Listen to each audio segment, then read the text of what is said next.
Es la definición, como todo el mundo sabe, del nuevo sumo pontífice, es decir, de allí va a salir el nuevo papa. Todo el mundo habla del cónclave. Hay apuestas sobre quién va a ser el nuevo papa, así como lo escuchan, apuestas oficiales de casas de apuestas, pero la realidad es que esto es política pura, política vaticana, política religiosa, política de la que vos quieras, pero es política, Wino. Exactamente, se definió la fecha del cónclave, va a arrancar el 7 de mayo, ya los cardenales están ahí ubicando sus lugares, sus hoteles, sus habitaciones. Va a ser el 7 de mayo, lo que no sabemos es cuánto tiempo va a llevar la definición de quién va a ser el nuevo papa. Algunos datos a tener en cuenta: se necesitan 2/3 para elegir al nuevo papa, va a haber sucesivas votaciones hasta que se alcanza el mínimo de los 2/3, que es un mínimo, 90 cardenales que votan al mismo papa. Ya conocemos esta tradición, que es que una vez que se hace la votación, si no se alcanzaron los 90 votos, va a estar el humito negro saliendo de la Capilla Sixtina.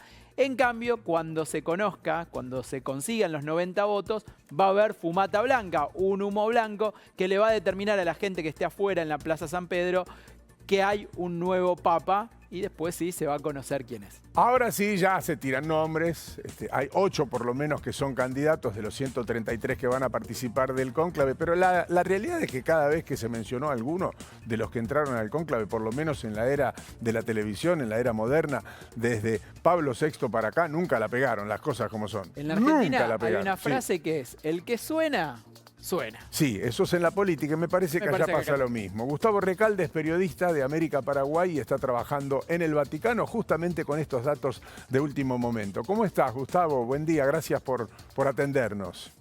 Hola Guillermo, un saludo para vos, para todo el equipo y también para toda la teleaudiencia. Coincido con ustedes, el que suena, suena. Y así mismo con la política partidaria, parece que a veces es matar candidatos también. No es bueno ser el candidato, menos en este caso, pero la realidad es que ya están llegando todos los cardenales, ya estaban en realidad porque estuvieron la mayoría en la despedida del Papa, tienen otras posibilidades, lo deseamos nosotros y hay que contárselo a la gente con claridad. Los plazos que se manejaban en la antigüedad eran porque las personas no viajaban en avión, tenían que ir a caballo, en carretas, cruzar continentes, entonces necesitaban muchos días, llegaban al lugar prácticamente al unísono, se encerraban en un cónclave, es decir, con llave, y ahí definían el nuevo Papa. Hoy tenemos, vos no lo ves, pero se lo muestro a la gente, tenemos un teléfono cada uno, es decir que esto se puede ir adelantando y ya cuando nos encerramos con llave podemos tener la situación bastante definida sin que trascienda, Gustavo. Claro, de hecho, a tu pregunta de cuánto puede durar el cónclave, yo vaticino que no va a durar muchos días. Acá más que de candidatos, nosotros ayer hablamos con el cardenal paraguayo Alberto Martínez. Ayer se hizo una misa en homenaje a la primera beata paraguaya, que es Chiquitunga. Era un aniversario en una parroquia aquí en Roma que se llama Santa Teresa Ávila. Lo alcanzamos, le hablamos y él también nos confirmaba. Más que de candidatos se habla, o más que de nombres, se habla de perfiles.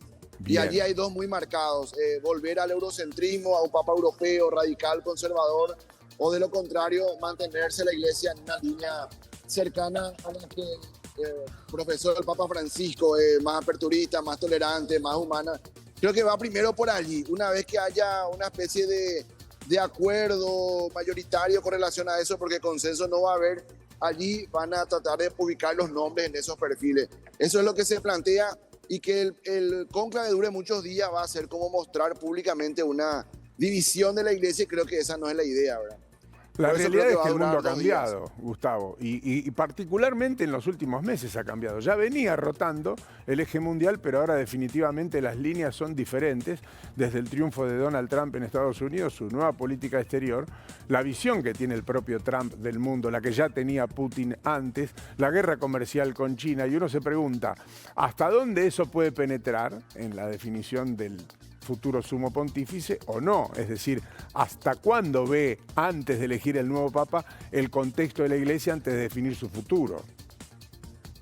Bueno, también comentan acá que en la previa a su nominación como papa, Jorge Bergoglio deslumbró en una charla a sus colegas cardenales, y eso fue fundamental. Probablemente el que tenga intenciones, porque públicamente todos te dicen que no tienes intenciones, todos dicen rehuir al compromiso, prefieren volver a sus parroquias, prefieren volver a sus lugares habituales de trabajo, pero el que tenga intenciones probablemente va a preparar una propuesta al respecto y eso sirva para convencer al resto, ¿verdad? Gustavo, Verónica Rosales te saluda. El cardenal que fue condenado por corrupción, el que insistía, el cardenal italiano que insistía en entrar al cónclave, ¿finalmente dio un paso al costado, renunció de esta posibilidad? Sí, porque hubo mucha polémica al respecto. Verónica, te saludo también. Muchas gracias por el contacto. Se habló de que tenía intenciones de ingresar para una mala influencia o para una influencia tal vez mucho más polémica de la que ya se había generado con su sanción. Y lo que se sabe en la última hora es que finalmente no va a participar el cónclave. Claro, esta noticia es muy importante, es una noticia en desarrollo. Les contamos también a la gente porque este cardenal había sido separado por el propio Francisco por estar condenado a 5 años por corrupción y era el primer problema pre-cónclave. Así que confirmás que directamente renunció. Y yo, sí, es lo que se comenta acá y yo creo que también es la razón por la que al final se hizo un retraso de 2 días en el calendario de inicio del cónclave. Hasta porque tenían temor de no resolverlo antes, ¿verdad? Sí, Angelo Becciu había reclamado participar, que de él estamos hablando, de Angelo Becciu, y finalmente él mismo desistió porque se dio cuenta que había muchas tensiones alrededor de su intento de participación. Pero la realidad es que no iba a ser relevante más allá de si lo admitían o no, porque la cuestión de fondo era que Francisco lo había separado por una administración que no había sido del todo fina, sí, de fondos del Vaticano. Y la verdad es que si le permitían participar no era una buena señal ya de inicio, ¿no? Gustavo, aunque también se habla de la aparición de un documento que le habría que tendría el poder la mano derecha de Francisco, que acredita este deseo de Francisco de que no sea parte de este cónclave. Y hay muchos rumores, ¿verdad? También del mismo cardenal de color al que mucha gente le teme por lo que pueda significar como mensaje. Cumple 80 años en junio y muchos decían que Francisco pensaba abdicar, sin embargo quería aguantar hasta junio para que él quede fuera de carrera. Son rumores, ¿verdad? Los vaticanistas son especialistas en tirar rumores, pero muchos de ellos no son muy difíciles de certificar que sean ciertos, ¿verdad? Gustavo, Pablo Vinocur te saluda. Hay 4 cardenales entre los que van a votar que son 4 cardenales argentinos. Primero te quería preguntar si tenías alguna idea, si estos cardenales ya habían planteado, definido su voto. Y después, ¿hay chance de que alguno de estos cardenales argentinos sea papa? Me encantaría, lo celebraría casi como si fuera un paraguayo, como lo hicimos con Bergoglio, pero todos con los que hablamos lo dan como muy improbable que se repita la fórmula, porque pasaron tantos años para que sean latinoamericanos, pasaron tantos años, tuvimos un argentino y la mayoría de los porque uno puede saludar a los cardenales allí cuando están en la Plaza de San Pedro, porque van pasando y uno los reconoce por la vestimenta y la mayoría coincide que es improbable que se repita la fórmula. Es improbable, pero al mismo tiempo le dio un gran aire fresco el Papa latinoamericano a la Iglesia Católica y no sería raro que vuelvan a intentar por otros lares, digamos, no volver al centralismo como mencionaba en su crónica Gustavo originalmente, sino aprovechar este aire fresco. Pero hay un contexto, por eso para mí es muy importante el contexto mundial, porque en ese momento acompañaba esta apertura que significaba Francisco, mientras que ahora los países se están encerrando en sí mismos.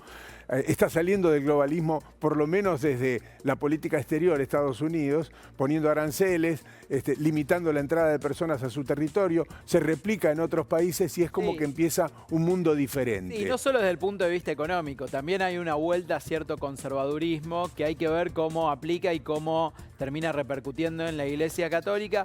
Yo estuve hablando con alguna gente cercana al Papa Francisco y dicen que eso, en el caso de la Iglesia, es imposible, que este fenómeno Trump, Bolsonaro, Milei y otros sectores más conservadores dicen que no está el clima en la Iglesia para volver a eso, pero coincido con vos. Una cosa es el planteo, muchos los puso Bergoglio, pero después hay que ver en la cancha cómo votan. No, además están todos juntos. Por supuesto que es una ficción. Si uno ve la película Cónclave sabe que es una ficción, pero también la ficción, a través de la ficción se puede contar una gran verdad. Esa es la gran ventaja de la ficción. Y probablemente se puedan producir sorpresas. El propio Jorge Bergoglio, el Papa Francisco, fue una sorpresa, decía recién Gustavo, deslumbró frente a los cardenales con lo que dijo, con lo que le tocó decir en su momento. Cuando habló de la periferia. y cambió el rumbo en ese momento. Puede pasar algo similar. No digo en el mismo sentido, tal vez en el sentido contrario.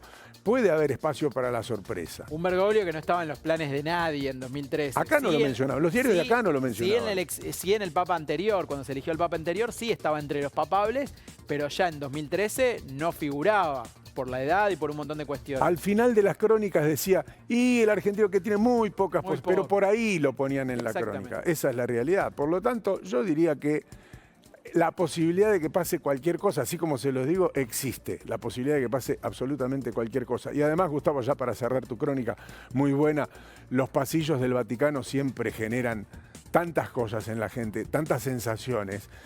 Han escrito tantos libros, se ha generado tanta intriga, tanto suspenso, que todo lo que pase allí va a concitar un enorme interés de aquí en adelante. Yo me despido con esto, no quiero que suene a un cumplido. Yo creo que sería justo que vuelva a ser un argentino o por lo menos que sea de vuelta un latinoamericano por lo siguiente.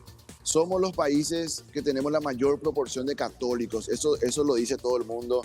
Son las misas más concurridas, son las iglesias con más dinámica, son las visitas de un papa con la mayor cantidad de feligreses. O sea, creo que sería un acto de justicia que de acá para adelante la ley o la precisa sea que sea un latinoamericano y que la excepción sea que sea un europeo, ¿verdad? Abrazo grande, Gustavo. Nos vemos mañana. Hasta luego.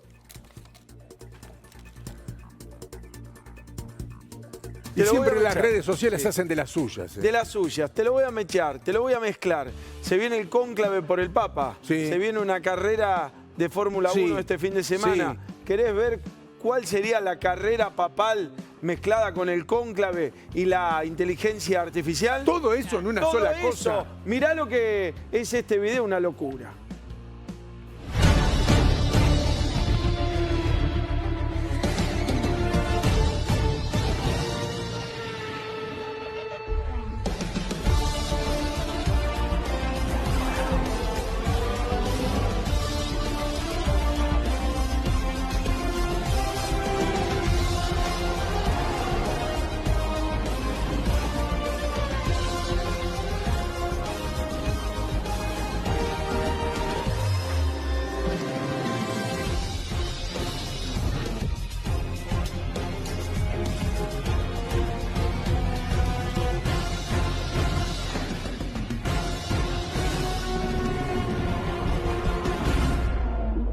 El caballo del comisario. Este es el que paga, el que Es paga. el que gana en las apuestas, porque también están las apuestas. Parolín, Pietro. Vamos todos con Pietro. No, yo no, ¿eh? Yo no, yo Ah, tengo, yo tengo mi candidato. Mañana empezamos, abran sus apuestas. Uno vota también. Sí, sí, sí. Claro, Sorprende.